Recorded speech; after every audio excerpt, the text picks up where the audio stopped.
जो उत्तर प्रदेश की नौकरशाही से जुड़ी है, ब्यूरोक्रेसी से जुड़ी है और यूपी में एक बहुत बड़े परिवर्तन की संकेत देती है। जब से नए मुख्य सचिव की तैनाती हुई है तब से ब्यूरोक्रेसी में एक बड़ी अंदर खाने हलचल चल रही है। आप देखेंगे कि बहुत जल्दी शीर्ष स्तर पर काफ़ी बड़े परिवर्तन होने वाले हैं। ये लिस्ट काफ़ी लंबी है और ये परिवर्तन अपर मुख्य सचिव और प्रमुख सचिव के स्तर पर होगा। एक हफ्ते के भीतर आपको यह परिवर्तन दिखाई पड़ेगा।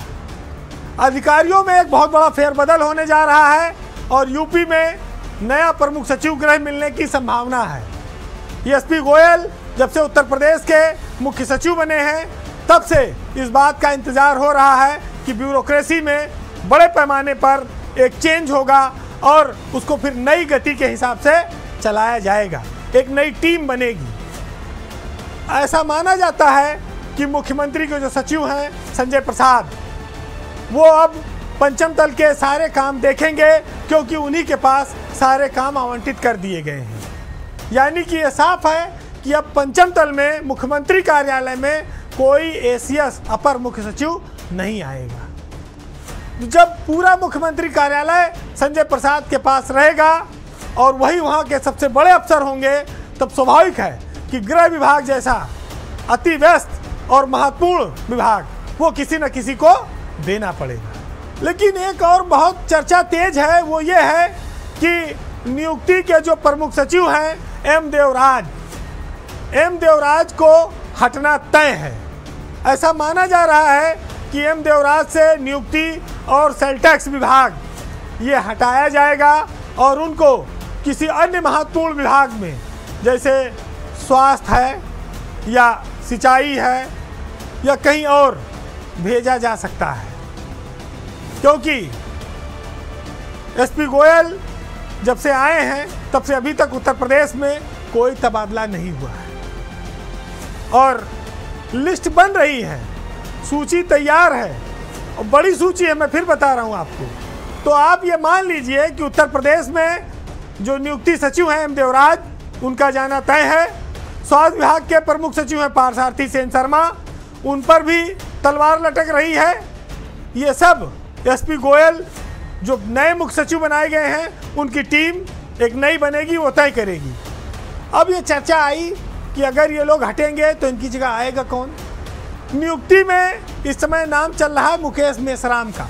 1995 बैच के मुकेश मेश्राम नए नियुक्ति सचिव हो सकते हैं या उनकी जगह पर अमृत अभिजात को नया नियुक्ति सचिव बनाया जा सकता है।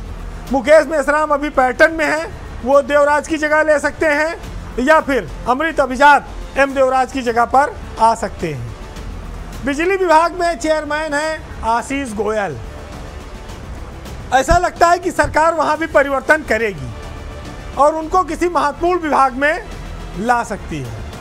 तो गोयल को सिंचाई विभाग या नगर विकास विभाग जैसे कोई बड़ा महकमा ही दिया जाएगा क्योंकि वो सरकार के प्रिय अफसरों में है।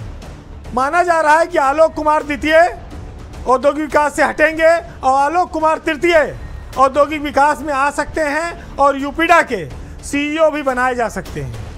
अमृत अभिजात अगर नियुक्ति सचिव नहीं बनते हैं और सेल टैक्स के साथ, तो फिर उनको बिजली विभाग में भी भेजा जा सकता है। अनिल गर्ग की एक संभावना यह है कि उनको नगर विकास या स्वास्थ्य कहीं लाया जा सकता है। अनुराग श्रीवास्तव नमामि गंगे में अभी है एसीएस, उनको सरकार एक आध विभाग और दे सकती है। वो अभी वहीं रहेंगे लेकिन उनको एक आध विभाग और मिलने की संभावना है। तो ये क्लियर है कि आईआईडीसी का पद चीफ सेक्रेटरी के पास ही रहेगा। प्रमुख सचिव बदलेंगे, यूपीडा का सीईओ भी बदलेगा। अब बात आती है दीपक कुमार की। दीपक कुमार को सरकार आईआईडीसी का पद देने पर विचार कर रही है। वो चीफ सेक्रेटरी नहीं बन पाए लेकिन वो एपीसी हैं। अगर उसके साथ आईआईडीसी का पद जुड़ गया तो दीपक कुमार का मामला ठीक हो जाएगा। नरेंद्र भूषण को भी कुछ अतिरिक्त विभाग देगी सरकार क्योंकि उनका नाम पहले मुख्यमंत्री कार्यालय में पंचम तल में एसीएस के लिए चला था, तो वहाँ पर वो सेट नहीं हो पा रहा है। वहाँ पर अब संजय प्रसाद ही सबसे बड़े अफसर रहेंगे मुख्यमंत्री के कार्यालय में। संजय प्रसाद और गोयल दोनों में अच्छी दोस्ती भी है और ट्यूनिंग भी है। इस ट्यूनिंग की वजह से प्रथम तल और पंचम तल का तालमेल भी बढ़िया रहेगा, तो उसमें कोई नया आदमी अब घुसेड़ा नहीं जाएगा। तो ये सारी संभावनाएं हैं जो मैं आपको बता रहा हूँ। ये फेरबदल इसी सप्ताह होगा, ज़्यादा वक्त नहीं है। लेकिन नियुक्ति सचिव एम देवराज का हटना तय है, स्वास्थ्य सचिव पार्थसारथी सेन शर्मा का भी हटना तय है, गृह विभाग में किसी नए अफसर का आना तय है, औद्योगिक विकास के प्रमुख सचिव आलोक कुमार द्वितीय का भी जाना लगभग तय है। इतने सारे नाम मैंने आपको बता दिए हैं। आप इंतजार करिए, जब सूची आएगी तो इनसे सबसे मिलान करिएगा।